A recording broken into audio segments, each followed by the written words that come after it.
Presidente, oggi la visita ad un'azienda che ha cresciuto il suo fatturato, ma anche la sua importanza in tutta Italia.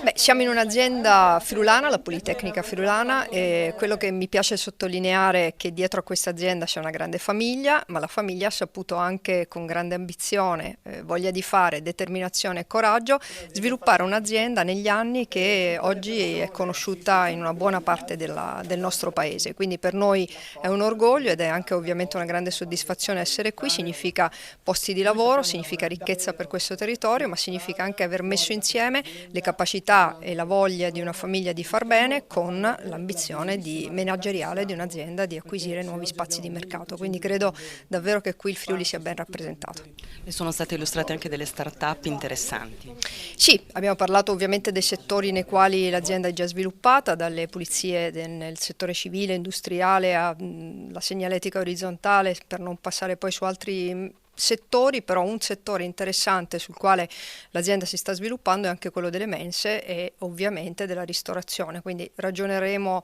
credo insieme anche per capire quali possono essere le opportunità per questo territorio.